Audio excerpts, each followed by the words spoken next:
We welcome in a man, part of a group that can only be known as the Hogs. But if you know, with his smile, he truly represents a fun bunch, a former Super Bowl 17 champion, an OG of the Redskins community, while making the DMV his home for life. A Bruin through and through, and someone whose voice says, "We mean business," a man that you can take inside the locker room at the same time, giving you a sports pro view. Slick talking Rick Doc Walker. Mr. Walker, it's an honor. Thank you for coming and joining us. Coach, I'm honored, man. Any man that gives back to the next generation. I got 7 years under my belt as a volunteer. I think when you can call or anybody calls you coach, it's honorable because you're underpaid, overworked, but it's the greatest thrill you get when you see that you're actually connecting to the kids, they're responding to you, and you're helping them build that platform, their base in athletics, which, I mean, Jim Womack was my little league coach, and I had him in Super Bowl 17 because he's the reason that I got through whatever I got through. It started as baseball was my number one sport, and he was my coach, and he got me to not throw bats and not cry after I struck out and not be – he just taught me how to have poise under pressure. And when you get that at 11 and then we won, I was undefeated at 13 with Jim McCulley, my coach in senior league baseball. So you're 13 and you're 25-0. And he told us at the beginning of the season that we were not going to lose a game. And I never had a coach say that. I've never been undefeated since. I've never had a coach say we're going to win them all. They all said we want to win, get the playoffs, we win the division. He said from day one that he was striving for perfection. It changes you. You know, when you win as a youth, you get championships and you start putting your string together, it's hard to stop you. And there's very few people that can say they won on every level that they participated. Now, I lost too, and that's what makes the winning just magnificent because you know what it's like to lose and to lose in a big game and to lose at home and to lose your homecoming game. All those things, I still think about them, you know, and it's what you try to transfer in the young kids is that you may think this is just high school now, but you don't know about those reunions you'll be going 2 years from now. And every time, and I've been able to go because I work football, and they're always in September. It's another thing I like to say to high schools. Hey, how about a March reunion or something for people who actually work in football? But I have never been able to go back. But if I do, I'll have on that Santa Ana Valley High School Falcons letterman, and it will have champion on it. And that's it's priceless. And that's forever. And you mentioned a couple things there. Coaching, speaking things into existence. I'm a firm believer on that. There's nothing greater than that feeling of one connection between adult and child and feeling like you're actually making an influence in that, you know, maybe down later in life, they think back at you, coach, for saying this to them, going through those experiences that only really sports can kind of translate into life. And all of my coaches and my sporting experiences helped me to be the man that I am today. And I thank God that I'm in a position to teach the youth and coach them and have these connections. I'm just it's awesome. It's a blessing. It's awesome. I applaud all youth coaches. It's amazing in talk radio, which I was, in for 28 years, and they don't value it.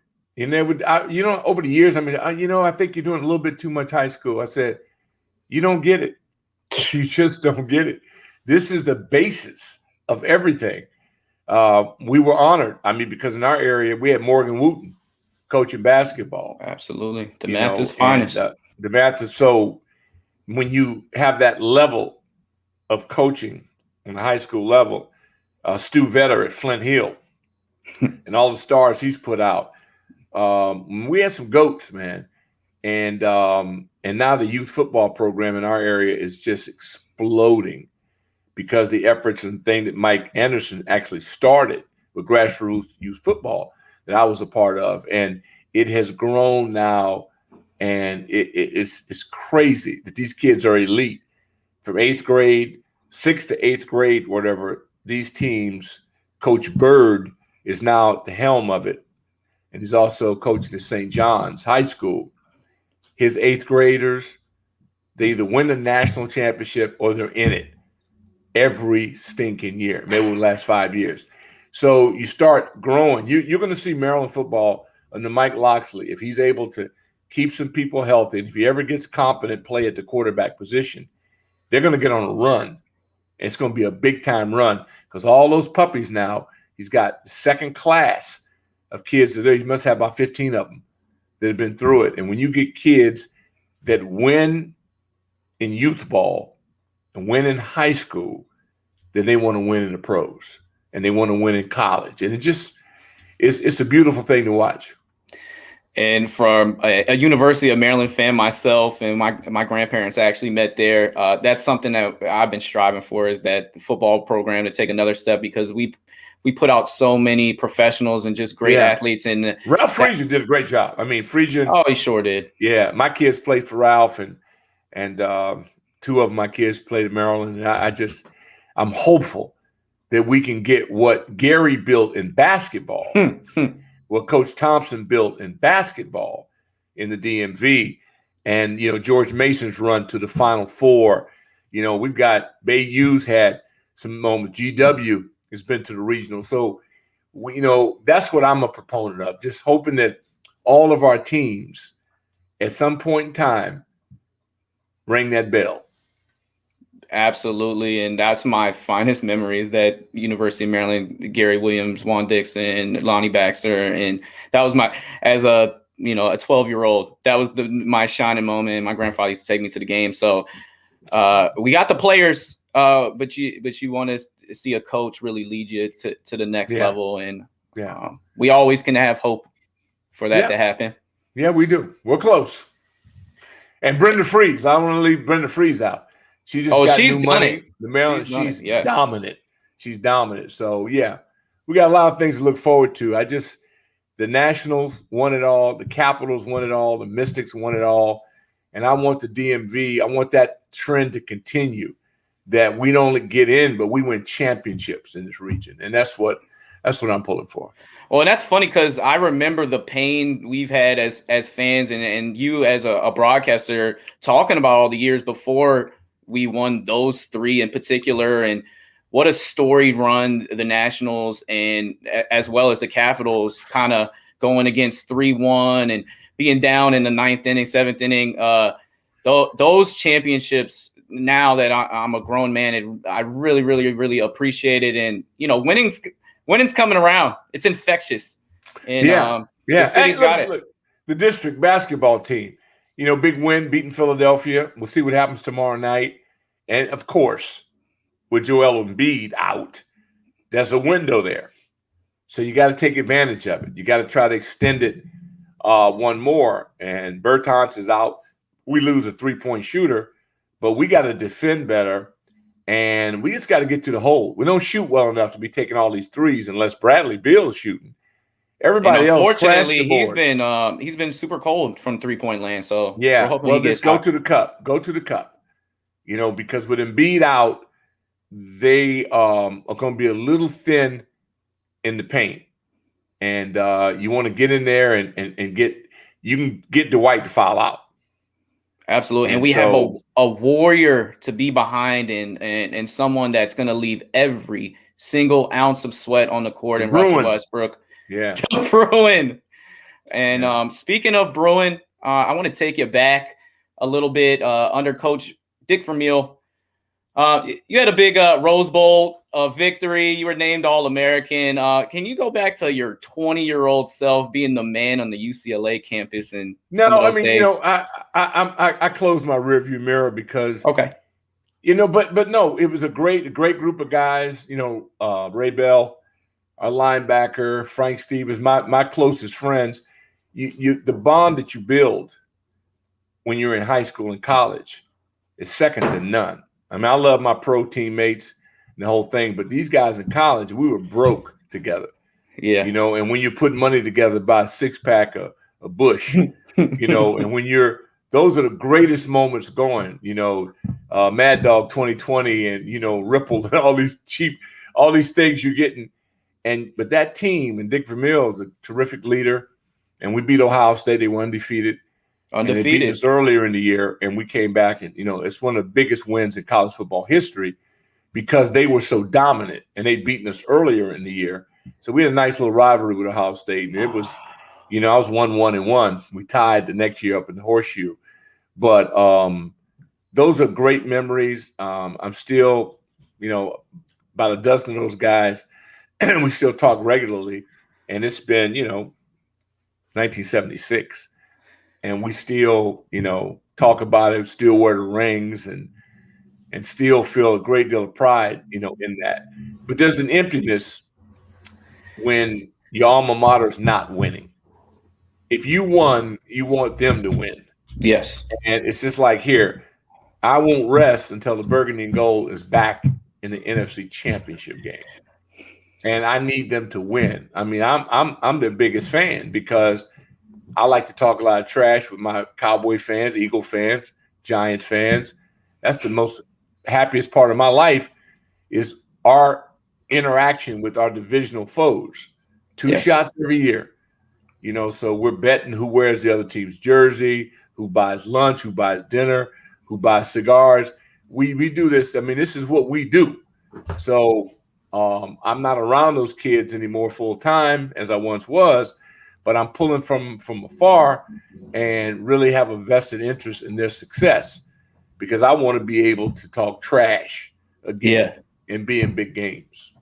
And that's one thing. This is just a spur of the moment question, but you played your ball here on the East Coast. You're a DC icon and legend, but you have that West Coast pedigree, the West Coast perspective. You are super loyal. You always are rooting for your Bruins and your Lakers, and that's just a refreshing thing as a viewer and a listener to hear your perspective and then the type of knowledge that you can bring out. As far as but I mean the Curly W's, they beat Lucky the Dodgers, Blue. And I was pulling for Curly W's because I live here. I grew up with the Dodgers. They gave me all the thrills. There's nothing better than when you're 12, 13, and 14 and your team wins. Now, my Lakers got in it. They didn't always win it. We've lost more in championship games than most people will ever imagine in a lifetime. But the Celtics have 17. Now we've caught them. So it's 17-17. My oldest son, he's a Celtic fanatic. So I still have a little rivalry thing going.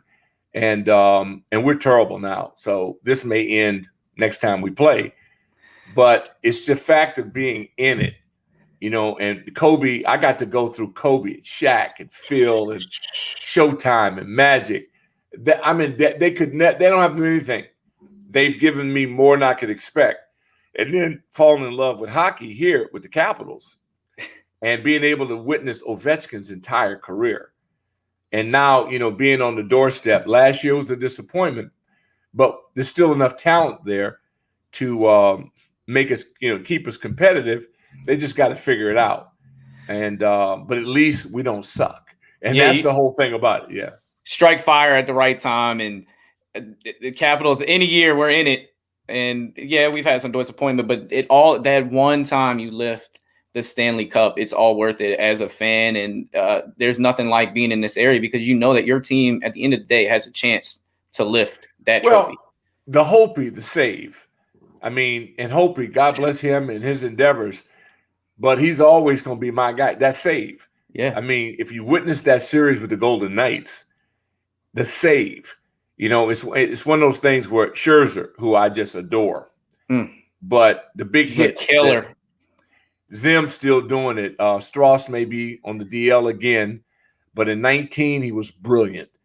And so Rendon, that hurts me. It hurts me too to this day. It hurts me that we didn't go and we let him get away. And I can't go against their philosophy because it's not my money. But we lost a guy, and now we got Juan. So we got Juan Soto. And so it's one of those things where it's still must see. And we've got new players, and we've got to integrate them in. If you look at the play, we're getting our shortstop from the Roadrunner. To me, he's the best in the game right now in the way he's playing. And so, Robles, you don't win without – you got to have talented players that stay healthy. The key is health. And we're not the Yankees, but I think we're headed in the right direction. And they're my ultimate team because of their philosophy, in that it's win or take all for them. They play for one thing every year, and that's the chip. And nothing else matters. And that's throughout their organization. No facial hair rule. You know, you could never play for the Yankees. Okay. And so, hey, if they sign me, everything's going.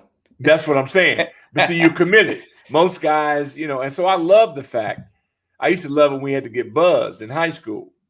You know, guys didn't want to. And I'm in the Afro era. You know, guys had to get buzzed. You want to be a part of this team. That's the kind of stuff I miss. I miss the fact that, you know, we're loading up to try to beat another group, you know, at a game and prove that we're better. So watching the Nets right now try to assemble a champion in 1 year, that is the most difficult thing in the world to do. We saw Boston do it, but I don't know how many times it's been done. Well, they did it with Arnold Red Auerbach. And they did it. No, I'm talking about Paul Pierce. With Doc Rivers. Yeah, they did it. So you're right. Excellent analogy. Good deal. Notes. You're right. Because it's so hard to put great players together and say, now go win. Even Bron didn't get it done initially in Miami. Then they got it together. They lost one. And so what I'm saying is that I live for that. Golden State Warriors run, and then getting KD and still running. And then if Draymond Green doesn't have a personal foul, I still believe they win that one. But with him out, you're not going to beat Bron, even though he wasn't loaded. That to me shifted it. That was LeBron James's Joker card. He knew he had one more left, and let's probe him. And that's just the mastermind that is LeBron James. Yeah. And we're watching this come to an end. And his greatness, his consistency, Father Time is undefeated. And I don't care how big his shoulders are. Yeah. This game needs legs. Yeah. And when you can't give it the way he's been given, I mean, he's 14-0 in round ones, and that I think will end. And I can't wait to see him fueled up for next year, because if he's out in the first round, all the productions and movies, I know he may be doing that. Space Jam and all that, all that's going to get thrown to the side, because this dude is going to become obsessed in a way you've never seen. No way. No, especially if the if the Brooklyn Nets win it, and then Thompson comes back to the Warriors. And I got to say something that I swore I would never do another show and not go Dame time. Damian Lillard put on a performance of the ages, and it's just not enough. But if they get smart upstairs and give him some help, and you look at Dallas, they're a lot like the Cowboys. You get all excited, and then right at the right moment, they let you down. But Phoenix and Denver, legit. Can't count pop out. So I'm really, and then the Clippers. A week ago, we're laughing. Now it's not so funny. Yeah, they are coming, and it is kind of a shame to see some of these injuries taking place, because Philly was primed to. They could have made a move here, and the way the Lakers were playing at the beginning of the season, when their two top guns were rolling, it looked like a sure thing. They got hit at the wrong time. LeBron James is clearly not himself. The fact that he's not doing any spin moves, and that's his patented move, it's definitely the ankle issue. So it's unfortunate to kind of see those situations, but when someone drops, another team steps up, and maybe the young kids that do get a joker. These young guys are here for a reason, and I'm not a hater. I just want to see the best basketball possible. And Jaylen Brown for the Celtics, his injury, if Kemba Walker could ever get it together while Jaylen Brown's healthy, because they've got a Kobe-esque player. They sure do. He's a Mamba. And so, yeah. He watched that detail 20 times as soon as it happened in the Eastern Conference Finals. I can't hate on the Celtics. Love them. Because Smart, I love the grit that those guys display. And then Milwaukee Bucks, Now that we're not trying to make a Tupo the greatest thing since sliced bread, Yeah. he's got a Bruin on his side now, and it's a game changer for him. So don't sleep on Milwaukee. Oh, absolutely not. Because, they got a team now. And Kenta Tupo, he needs to get his behind on the block, give up these threes, let the Bruin do his thing, and go down there and control the glass. And I'm telling you what, there's a lot to look forward to. I know the dream matchup, people thought Nets, Lakers. Lakers aren't worthy right now. And I may eat those words, but I'll eat them with a smile. But I'm telling you right now, if Joel Embiid, it's a slight tear, if there's any way they can close this out and give him a chance to get a week and a half off, if he can come back and handle it, he's unstoppable. And now that he's getting his big behind in shape, he's going to dominate the league as soon as he takes nutrition seriously. Yeah, and a meniscus tear though is nothing to sniff. It's well, hard because I don't know. I don't know if he can, but they have enough talent around him.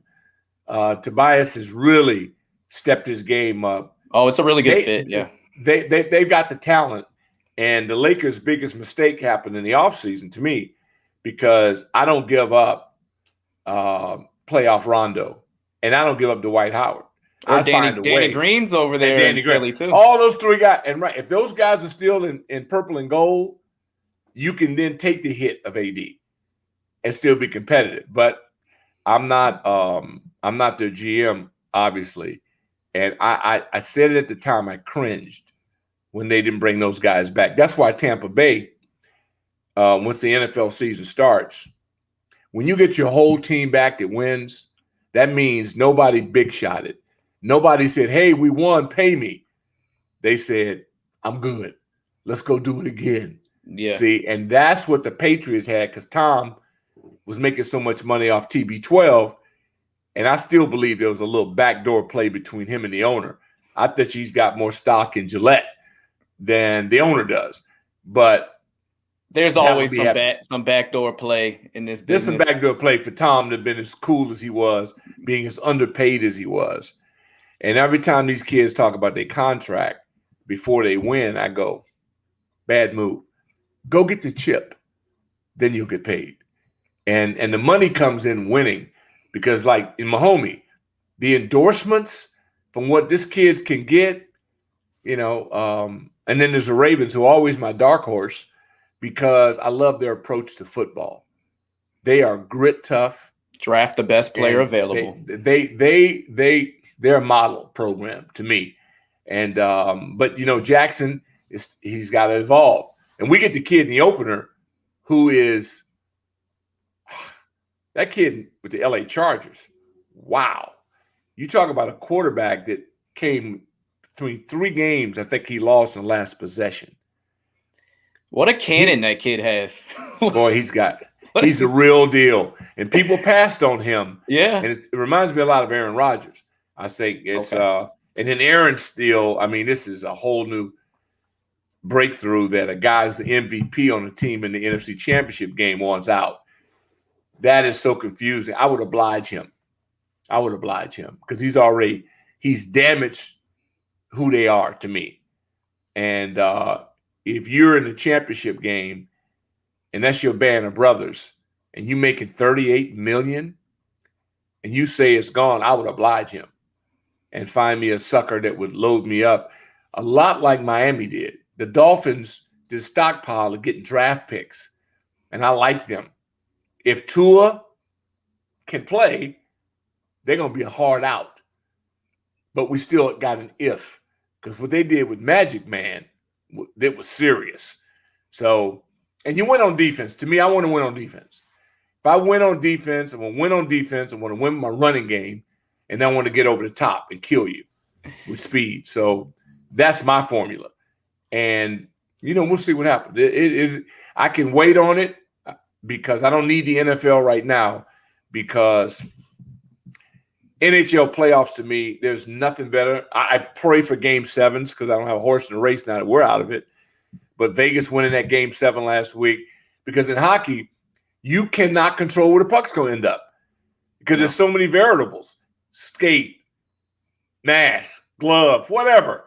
And then when it gets into overtime, you score, it's over. The finality is the coldest sport on earth that it's like a buzzer beater. Watching the lacrosse finals, it kind of reminded me of that, in that sudden death. And I mean, there's nothing like lacrosse playoffs, and a team can be Turtles, down. Man. Oh, they were this close. I mean, I'm driving around town. Terps up 4. They're up 6. Now it's tied. Then they're down by 3. I'm getting in and out of my car, and I'm following this lacrosse, and I go, 2 great programs. I'm happy for the Cavs. I'm happy for the Cavs, and I'm happy for the Turtles. But it's painful to lose like that, man. When you lose in the biggest game, the final game, and you know how many runner-ups, the Terrapins? It's like 12 to like 2 championships. It's hard. But what it means is how dominant their program is. Absolutely. That's a hell of a program. Now, if they had half of those championships, now you're off the chain. But to be in it, it's like the Buffalo Bills. I got mad respect for Mafia Nation. I got mad respect for 4-time AFC champions. Yeah, they didn't win a Super Bowl, but they would never be mocked by me. They were dominant. They didn't get it done, but I respect that whole group, and their fan base is top 3 in the world of covering their team. The Mafia, nothing but respect for you. And I know how you feel about Lawrence Taylor. Love him. You know what? I love the fact that you got a chance to witness a guy that played like Westbrook, but in football. I love that. I'm taking that. He's giving you the triple-double every game. Every game. His was in tackles, sacks, strip fumbles, and disruption. Yeah. No, I call that disruption. Because he either tipped a pass, forced a fumble, recovered a fumble, disruption. He was the most disruptive player of my era that I've seen. Never took a play off. And you just, Westbrook is all I can say. You put Westbrook in a football uniform and blow him up to LT's dimensions, pretty close. Ultimate compliment, warrior. Peyton Manning calls those game breakers. Yeah. Yeah. Well, you know how good LT was when you look at today's game, and we got some terrific edge rushers. Yeah. Kid up in Chicago, man, the name escapes me. Khalil Mack. Khalil Mack. Yeah. Khalil Mack's an animal. He's an animal. But the difference between Khalil Mack and Lawrence Taylor is that Khalil Mack doesn't give you that production every game. LT did it every stinking game, no matter who the opponent was. LT didn't get up for games. He got up for every game. And so I say Westbrook. When you find a guy that has a motor like that, and he's skillful, he separates, he's explosive, he's got great hands, and he attacks play away. Don't take plays off. Yeah, you got to give it up. Even J.J. Watt. J.J. Watt, who is our, greatest pass rusher of our generation, it's hard for him to have durability and stay on the field and to really impact the game the same way. But the injuries he had and his run, it's like Aaron Donald right now. Aaron Donald's LT at defensive tackle. So when you get a guy, he's blessed with the perfect height. When a long guy is good, he's really good. You want to be 6'2". But that's the leverage thing. The Aaron Donald, and he reminds me of like a wrestler. Absolutely. That happens to play football. So he's got unbelievable body control, explosion, great hands that get people off of him, and then he gets to the quarterback and he plays the run. He's not one-dimensional. All the great ones are multi-dimensional. They're not one-trick ponies. And the kid in Cleveland, Garrett, when it all comes together, he's going to be in GOAT contention in my boy. If their team improves. Wow. Well, and he got Clowney on the other end now. Yeah, but by that you also got to be. You can't turn the ball over. You can't put your defense in a hole. So the better their team becomes, because as a freakish specimen, I've never seen anything like him. Clowney had a minute. This guy, he's bigger, stronger, and faster. And I can hardly wait to see Cleveland just to see him, because rarely do we get a guy with all the physical tools. Like Chase Young has a chance as he develops. It's too young, too early for me to say what will happen. But because of his work ethic, he's in the game. He's going to be in the contention of it because how he treats his body. He posted a workout. He's not at OTAs, but he posted, and I just know who he is. He's not slacking. It means a lot to him. Bosa in San Francisco, Joey and his brother, freaks, and they're highly competitive. And to think that all of them were at Ohio State, and you wonder why Ohio State wins so much. Mm-hmm. It's just it's contagious. But that kid in Cleveland, 95, I'm really watching to see how great he will end up being, because he has no flaws. And so we'll see. That's what excites me, just looking around the league and seeing what's next. As we take the contact out of the game, the skill has to elevate, because it's not just punching guys. If it was boxing, they took the Mike Tyson stuff out. So now you got to actually have a game. You got to be able to move. You got to have combinations. You got to be able to work the body. And they made it so you have to be better as athletes, because you just can't blow people up anymore. We just got to get the best ones in the ring together. We got to get Errol Spence Jr. to fight Terrence Crawford, because they're the two best fighters. We need to see that this year, because, 2 years from now, they're going to be past their primes, and we're going to be like, what if? Yeah, I saw him in Dallas fight. So, the Mike Tyson, are you a pro Bud guy, or are you more on Errol Spence?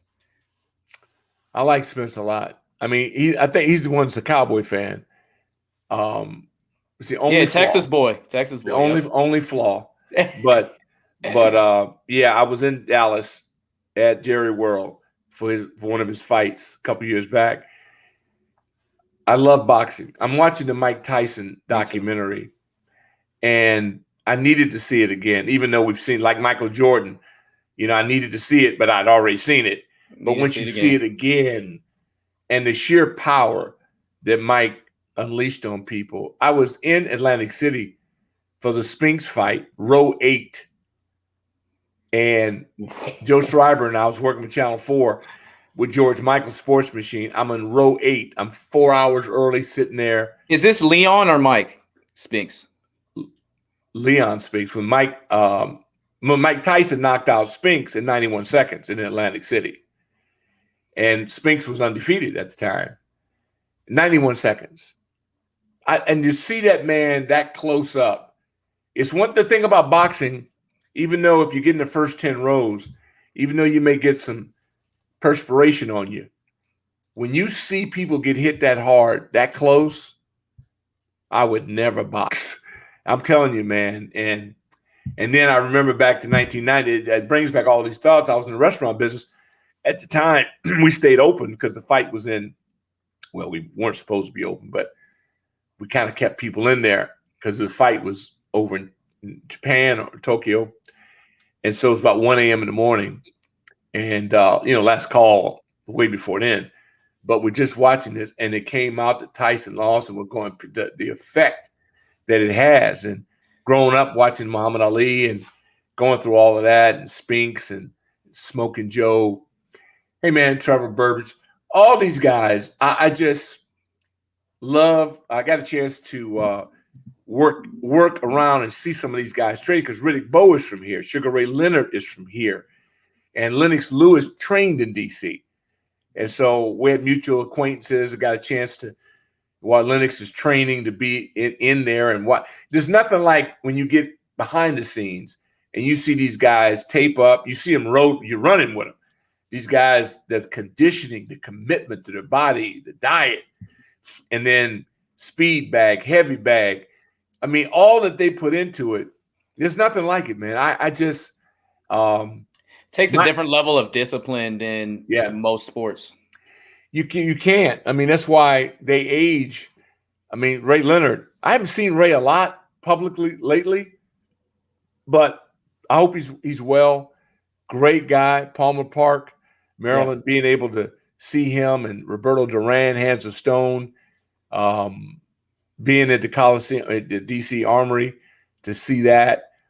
Big fights. The best fight I've ever seen was Hearns Hagler, 3 rounds in Philly. Greatest 3 rounds. I mean, it's just they just went. It was almost no like defense. A video game. Just it was a video game. Just going nuts. So who can tap A the fastest? Yep. Fight game, man, for me is it's a lot of fun, and that's why I love sports. If you find a way to carve a living out of this while having this much fun, you're stealing. It's absolute Alexander Mundy, because you're stealing. And that's the thing about in life. People in the medical field, my mom was a nurse. Nurses, my wife is a nurse. Okay, so she loves helping people, and she's living a dream every day, and she gets to see people heal. Now, some people you lose, but she also gets to see people get better as a result of the effort that she gives. There's nothing more rewarding. She gets that every day. Every day she sees somebody get a little bit better, and she loses somebody. So she's on this emotional roller coaster, but her intention, she's the salt of the earth. The people, and they underpay them, and yet they're in the most critical positions in our society because they're helping people live longer. Heroes. The heroes. It takes a special type of person to take that on. And on that note, I would be remiss if I didn't ask you, because of your poignant opinions on Kobe Bryant and the Black Mamba himself. I remember dating back, 7, 8, 10 years ago now, and you just speaking about him and you taking his side and in the argument of Kobe and LeBron. And there's that book, The Mamba Mentality, the one of the greatest books out there. And the way you can speak about it, it turns your argument. I just the way that you glow about him, it speaks on not only how you have the gift of gab, how you can put your expressions into words, but it just shows you your admiration for not only him as a player, but him and his mindset as a the athletes that I admire are the greatest athletes that work the hardest. Because and I don't know what it's like to have that kind of talent, but I look at the greatest events that I covered as a broadcaster. And I worked for Westwood One for 10 years doing the NFL. Emmitt Smith put on a performance of a lifetime against the New York Giants in the Meadowlands. After separating a shoulder, he didn't come out. And he kept grinding. And, the Cowboys, I have fun with it. I don't hate them. Me neither. I respect them. But I need that hate for our rivalry to stay going. Yeah. And a quarter of my friends are Cowboy fans.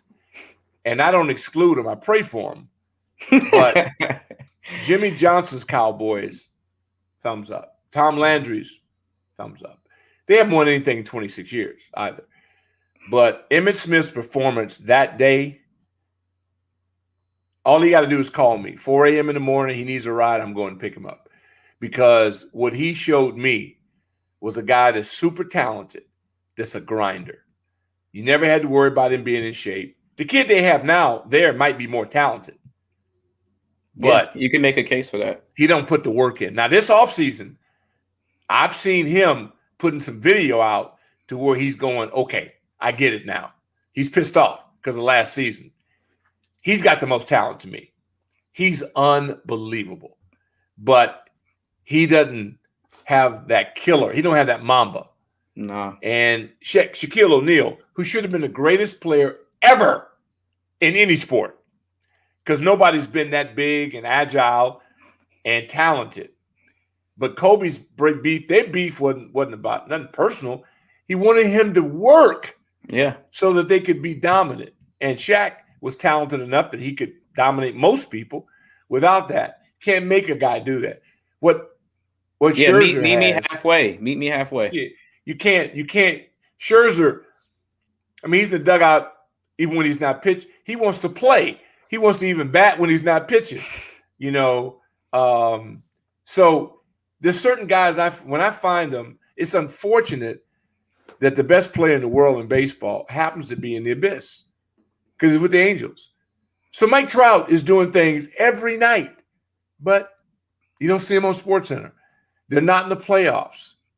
So as a result, the greatest players have usually ended up on the greatest stage. That's why Michael Jordan is without question the GOAT. Because, first of all, he never had to go to a Game 7. That's all you need to know. And he never had to get to one. You couldn't get him to a Game 7. And when he played in Utah, when he was sick, that's Emmitt Smith with the shoulder. You know, the great ones and how they pull through at the biggest moments. TB12 is stupid. What can you say?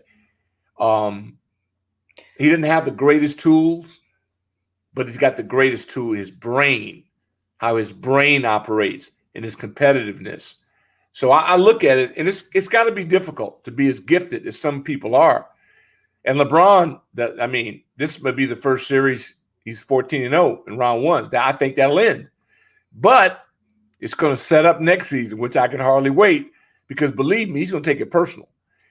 That's what I'm talking about. Guys that got that dog in them, like Westbrook. If he could buy a shot, if he could find a way, he'd be. And that's the thing about Dame Lillard. That's why I mentioned Dame Lillard. I always say now, whenever I talk sports, I'm going to mention Damian Lillard because he's like Mike Trout. He's just stuck in an area that we don't get a chance to see him every day, not on SportsCenter, not in the Sunday night game enough.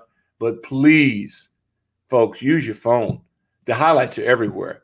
You're sleeping on a guy that is unbelievable. He's got that fire, though. He's probably our clutchest player in the NBA. I mean, we saw him put it to overtime yesterday on a reverse spin going the other direction with a hand in his face. Earlier this year, I saw him hit 2 3-pointers in 7 seconds. One time on a 7-footer to end the game. We saw him wave bye-bye a couple times in the playoffs. But yesterday, it was one of his greatest performances, scoring 55, 12 3-pointers. But it's funny, your pal, Kevin Sheehan, this morning was pointing out the fact that in the last 3 minutes of the game, he was deferring and he did not shoot one shot when he had scored the last 17 points for his team. And it's crazy, like how much more can you do, and you try to make the right play, but sometimes it's on your teammates to help carry you. You got Melo. That's what the NBA is showing us. You can do it with 2. If the Nets pull it off with three alphas, and I can't rate their performance against the Celtics because it's just not enough resistance. No, it's a wounded animal. They're shooting open 3 and Kevin Durant is an anomaly. You just don't see people 7 feet. Yeah, he's a bad man. And Kyrie, and it is the beards. It's the beards. Yes, my boy KD. Yeah, it's the beard's best performance. He, to me, I might have to call Sheehan and put a little money on the MVP of the finals because I think it could very well be the beard who gets his first chip and is the MVP. And it's quite remarkable what he's done as far as sacrificing for the team, telling Coach Steve Nash, put me in whatever position. And this is things that they've talked about. Let's be honest, they're friends. They've worked out, and they told Kai, and Kai was probably like, "Look, you run the show, and look, I'll do my thing." He's the best point guard. No, he's the best. He's the best one, and Kyrie's the best too. And he's one of the best passing players that we have in this NBA. His passing is so underrated. Just like Russell Westbrook is the greatest rebounding point guard of all time. Point guard. And Jokic. I mean, the Joker, his ability to pass. Dude, I saw Sabonis. I'm old enough to have seen Sabonis. And saw a lot of his film, overseas. But the art of passing, which Irvin Magic Johnson had, in a way that it's like a great passer putting the ball in a way that you don't have to break stride. And in basketball, it's getting the skip and you're up. It's Magic Johnson. What Joker's doing, these guys, man, Doncic, what these big dudes are doing now is the result of international play, Americans being more available so that once you see something, then you can copy it. And so we have so much competition now. Look, our 3-on-3 men's basketball team failed to qualify. In basketball, now you know no NBA players, but it don't matter. We ought to be able to get 3 guys from the schoolyard and go out. And I watched that 3-on-3. Because it breaks down to fundamentals at that point in the 3-on-3 basketball. Yeah. And shooting. I mean, I watched that game, and our women, they advanced, but the guys are out. So it means that the world is catching up. And if we could ever get our NBA guys to play soccer, I'm telling you, it would be stupid what could happen. And this is still the greatest athletes in the world. When you can't use your hands, and Americans, we're so handsy, everything we do. That's soccer. I mean, they say a beautiful game. It is. It is. Endurance, what it does, but just the way these guys control that ball without using their hands, man. Hey, I respect it. All power to you, and it's just a beautiful thing. It's funny how the Americans were not so good at handball because it does involve your hands and it does involve all those skills. But I guess everyone plays basketball. Let's be honest. That's all. Not enough money. The stakes aren't. You don't make enough money playing handball. If there was a lot of cash involved in that, you see a lot of guys crossing over. But no, it's there's some troubling things going on that I talk about on my podcast. That the fact that a young man in Texas opted out of his senior year in high school because he's going to UT, running back, 2,700 yards, as a junior.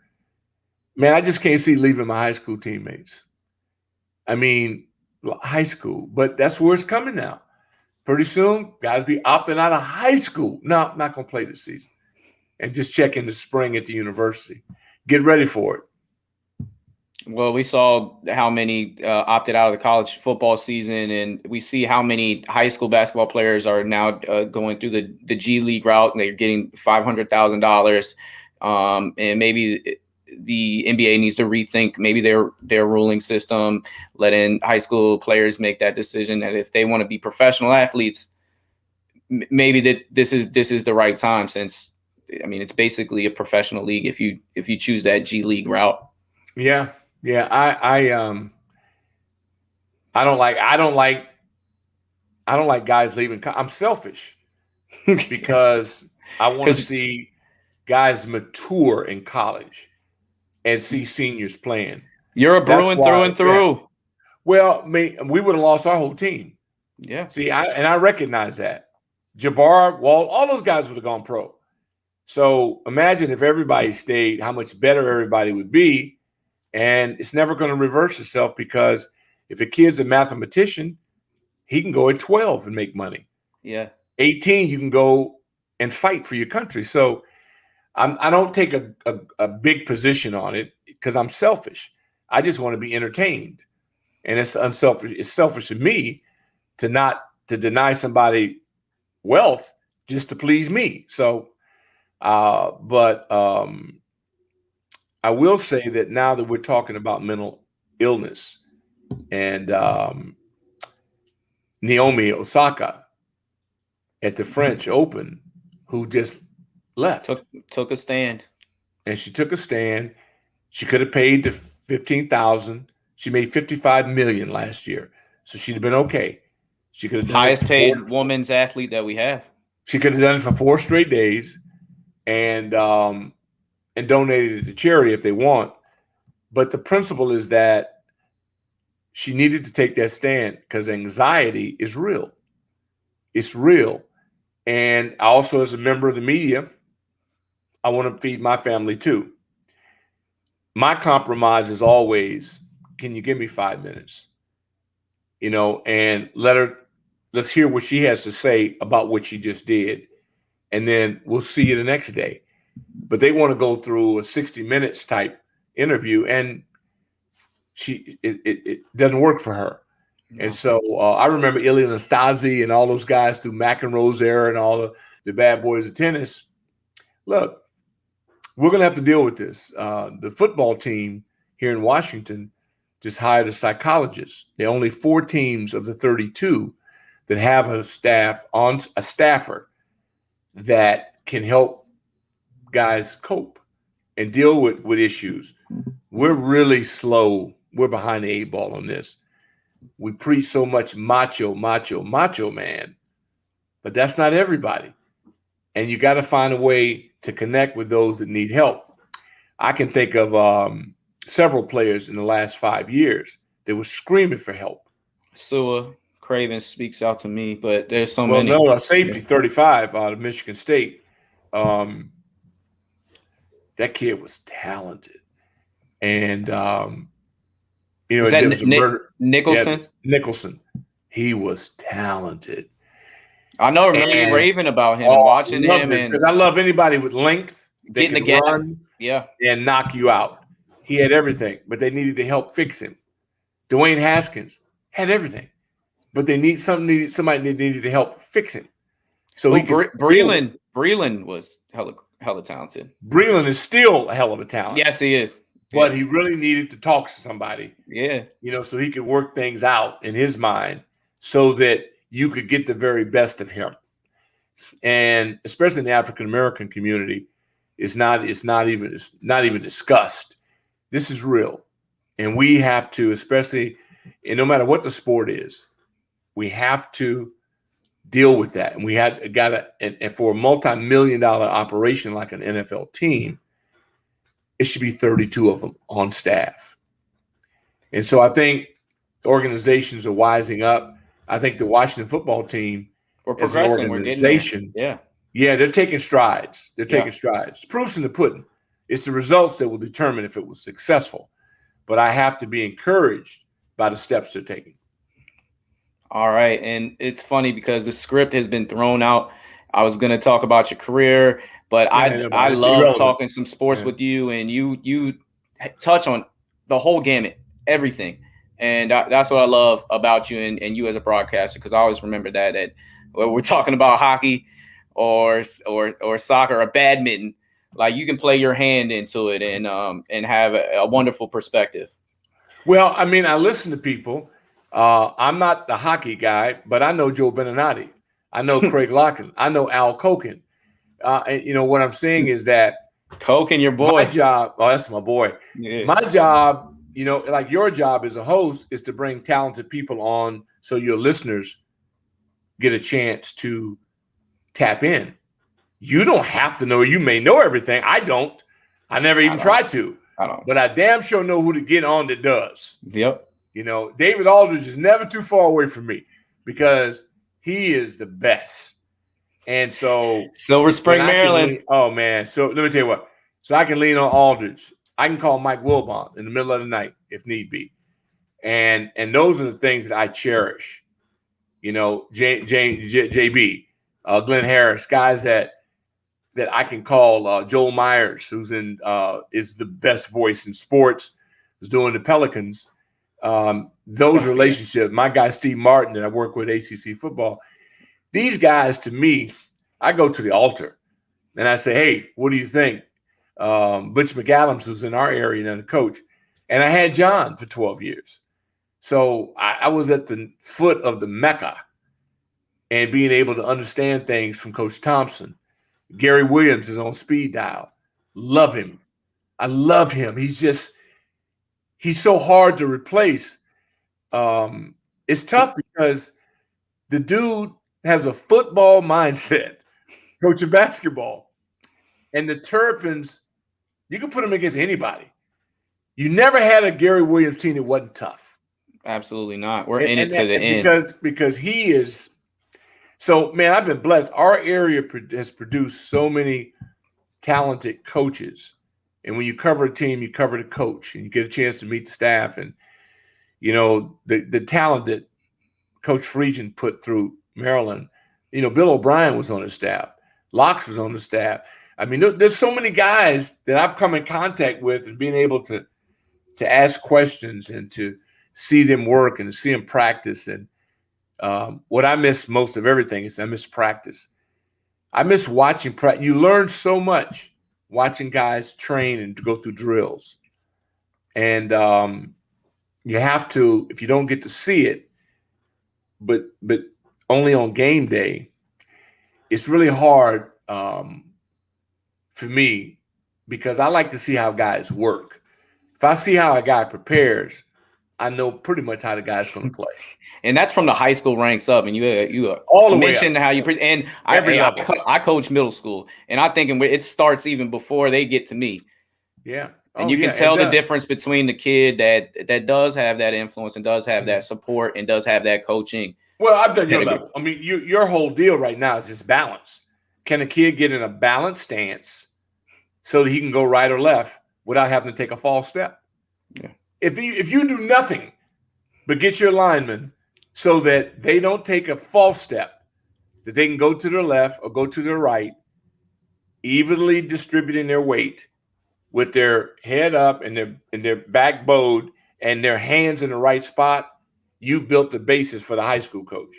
Because believe me, the hardest thing is getting kids to get in proper stance at your level. Yeah, and I'm mainly basketball, so it's the defensive stance is being able to cut someone out, or not turning the ball over, or track and field passing the baton the right way, running form. Those are all the principles that we got. If I hash it out now, the high school coach is like, wow, I don't have to do that. Well, they'll love you because if you give me a person that's fundamentally sound, now I can get into strategy. I can't get into strategy if you can't get off the line. If you can't beat a press, I can't build an offense. I got to know that you can separate. I got to know that you're going to run 12 yards and you're going to be at 12 yards. That you understand how to get a release, how to create a stem, and how to get your head turned around, your hands up. All the basics that you say over and over and over. When I coached basketball a couple of years out here in Great Falls, and the kids would be so mad at me because my first 30 minutes there's no basketball. No, conditioning. No. We're doing defensive. We're shuffling. Yep. We're changing direction. Slides. We're getting to the glass. We're doing everything. We're simulating outlet pass and we're running without the ball. Yes. And so they hated me because they couldn't play with the ball for 30 minutes because it's about understanding spacing, lanes, and really respecting the basketball and not turning it over. Unforced errors kill you in every sport. In every sport. If the guy's good enough to get hands on it, good for him. But for God's sakes, me dribbling off my ankle, no, we don't do that. And the only way to prevent that is for them to know how serious you are about their prep. So that and you can always tell, coach, when the ball's out early and you just stay behind the bleachers and see what they do when you're not watching. Mm-hmm. And if they're horsing around, but with good fundamentals, that arm out into it, you just want to see all the fundamentals at play when they're horsing around. There you go. That's when you know you're getting it done. Because played out mental notes. And then when a dead ball situation happens, we'll address it. Bingo. You got it. Because they got to experience it. You can't stop it every 2 seconds. No. But you don't get a lot of film study at that level. No. That's the thing that maybe you guys do now with all the technology. But I'm recording all the games and we got film study. But I'm in practice. You film in practice? I have film practice, but not every day. But it's something I'm working to. Yep. The pros, I tell people all the time, Coach every practice is taped. We call it the eye in the sky. And you always check. And if Nate Fine, our God rest his soul, our world-class photographer, he's up there. Now it's documented. And it's the greatest thing going to see your level of intensity increase when you know it's Kodak moment. Yeah. It's going to be seen. And that's the first thing the kids have to understand. We're going to watch this, and we're going to be very critical of your errors. Don't tell me what you think you saw. I'm showing you what happened. And that's the thing with it. And I'll tell you this. It's an eye-opener. Yeah, God bless you for what you're doing. And if you can get the parents on your side, that's the first thing I did. I always met with the parents. And I told them that if they don't allow me to coach their kids, they can take them home right now.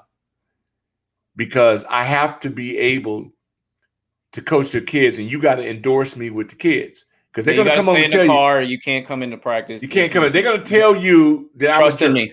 Yep. Yeah, they're going to tell you coach is a jerk. Okay, and you just got to say, sometimes, Sonny, it takes that. You bring the jerk out in him. So why don't you not bring the jerk out in him, and maybe he's not. I would always tell the parents, and we laugh about it, and I tell you, when I give him back to you, he's going to be better than ever. Because I got my kids taking out the trash. I got them making up their bed. A kid couldn't play for me if his bed wasn't made up. So I'm communicating with the parents. If the kid didn't take the trash day out, ours is Tuesday, Friday here in our area. If the parents told me that them kids, they did not take trash out, did not make up their bed, they don't play. So, I'm in the brain. I got to be in their mind all the time. I want to be on their time. I go by their classroom. I pop in the class. If my group is not sitting in the first two rows, because Frank Gans, this ain't me. Frank Gans, best I ever had at UCLA. And he come by. If we're not in the first row, we're running. If he ever comes to a class and we're not in the first row, we're running. So these are things I try to pass down to the kids to let them know it's not me, but it's me proxy through me of others. And hopefully I can inspire a coach and he will pass it on. We just keep passing that baton and, we produce a better outcome. Rules, expectations, regulations, and accountability. Discipline. Yep. You're not disciplined, you can't play for me. Oh, because I'm not going to lose the game because you forgot something or you weren't locked in. I need you to be locked in. And how does a kid learn how to be locked in and he's 12? Come on, man. And if he doesn't play baseball, that's why I love baseball so much, because we're filling out scorecards at 10 years old. We got signals at 10. Patience. A lot of these high school coaches now in football, they got the quarterback running to the sideline. It kills me to see that. Empower these kids. Give them responsibility. They'll get it. They'll do it. But you just got to show them the way. Yeah. And I want to be respectful of your time, and you've been wonderful, and this has been a great conversation. We like to get out on a little rapid fire, and I'm going to cut a couple of these out, but maybe a funny one, maybe a real one, maybe want to make you think. Do you think? All right. First up, and this is kind of an ongoing joke that I had with Chick Hernandez, and this is a Smoot thing, so you already know this is out of the box. Tomato is technically a fruit, so does that make ketchup an undercover smoothie? No, because there's so much sugar in ketchup, I don't even use it anymore. I'm a mustard guy on my fries. That's a triple fantasy first. Once I found out the lie, I thought ketchup was tomatoes. Wrong. Sugar. It's nothing but sugar. So I don't use ketchup on anything. I'm a mustard guy. My fries have mustard. All right. That's I'm gonna have to try that. I might even try that tonight. So I saw a list ranking you as the 5th greatest tight end to wear burgundy and gold. It has Jerry Smith ranked 1 and buddy Chris Cooley 2. Who you got as the top tight end? Well, Jerry Smith is a legend. Yeah, and 13 years. Yeah, he also had Sonny Jurgensen and Billy Kilmer, and I got a chance to play for him in a strike game that he coached, and I was giddy because that 72 team is the team I had in my bedroom. Yeah, because Brig Owens is from my hometown. So when they played the Super Bowl in California at the Coliseum, they stayed in my hometown at the Saddleback Inn.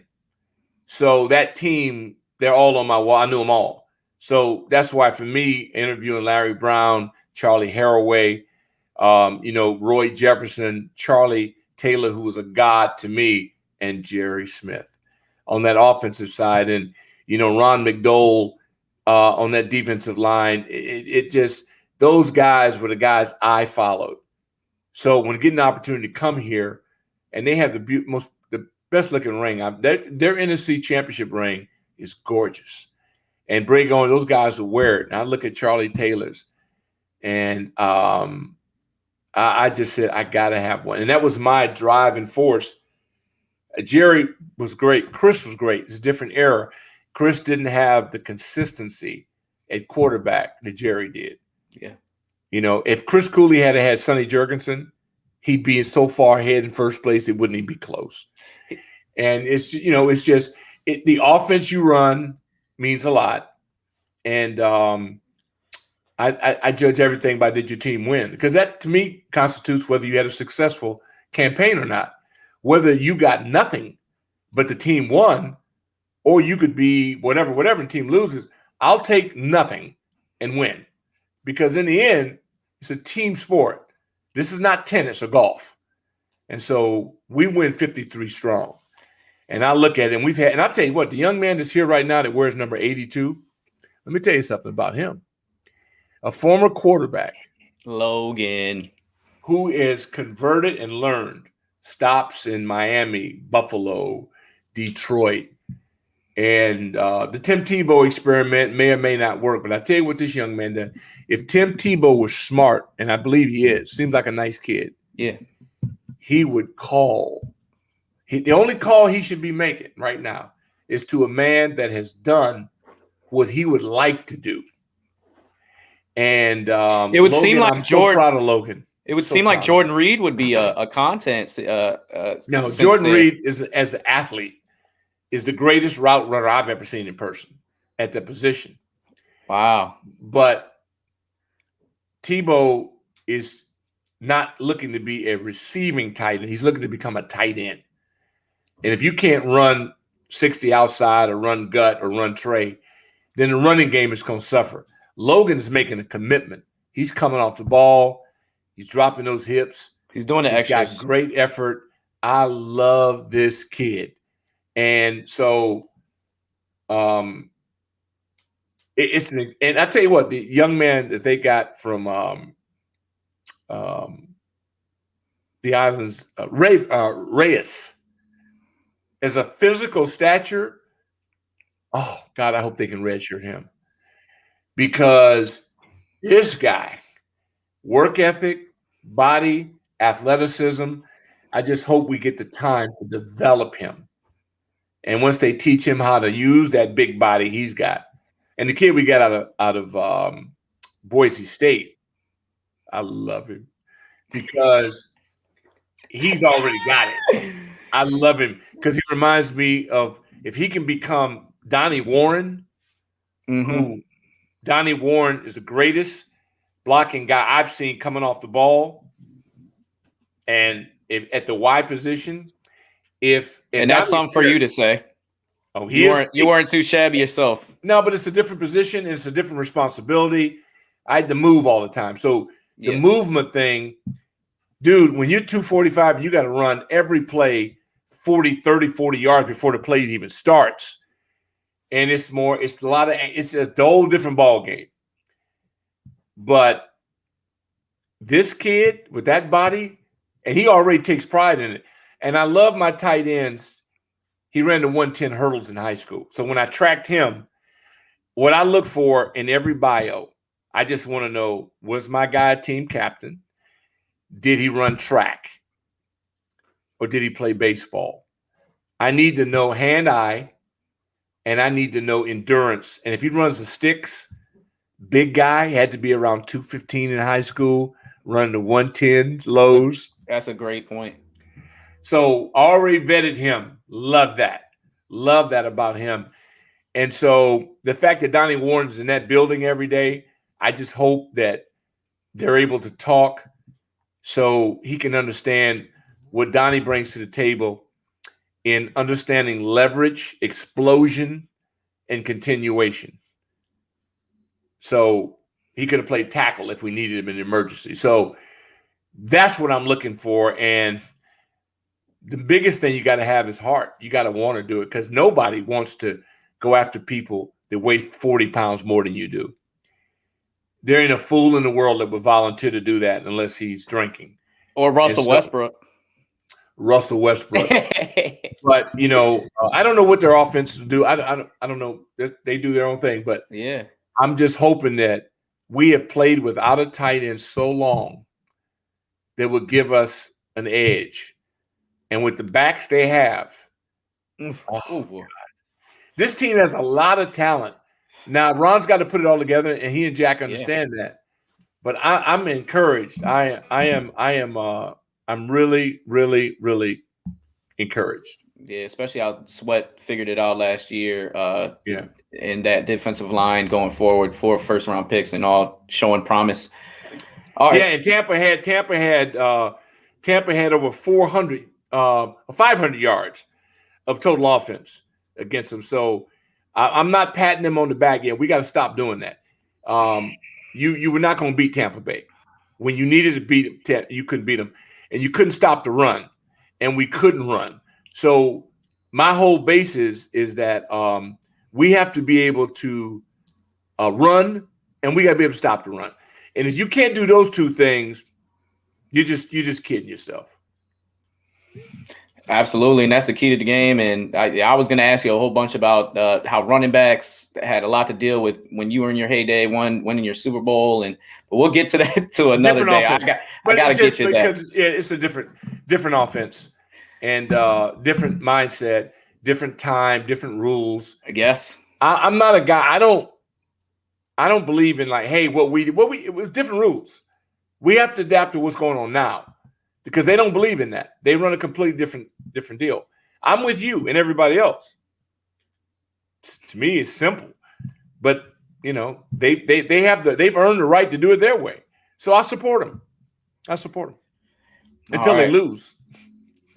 Exactly. Yeah, the line wins football games. This just in.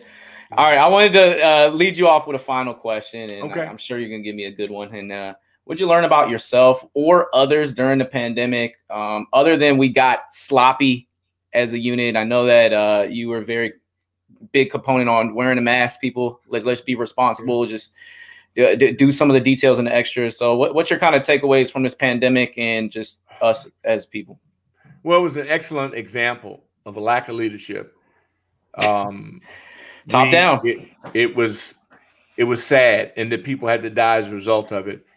I still wear a mask, and I've been vaccinated, and I have I'm vaccinated, and I wear that. I still wear a mask. The CDC and I didn't agree. I would have taken that to the 4th of July. And had they asked me, I would have said, let's get everybody to stay focused, and let's all celebrate our independence on 4th of July. They opted to go early. No. And I know the economy had a lot to do with that. I get it. But as a caregiver, my mom is 89. And so I have a personal responsibility not to bring anything to her. So whatever the rules are, it's irrelevant to me because I'm still scrubbing, still masking, gloving if I have to, and avoiding crowds unless I have to until we get 75% or more vaccinated and we stay smart. Hopefully we won't have an outbreak. We had 135,000 at the Indy 500. It looked great. I was pumped. Seeing NBA arenas full again, I'm pumped.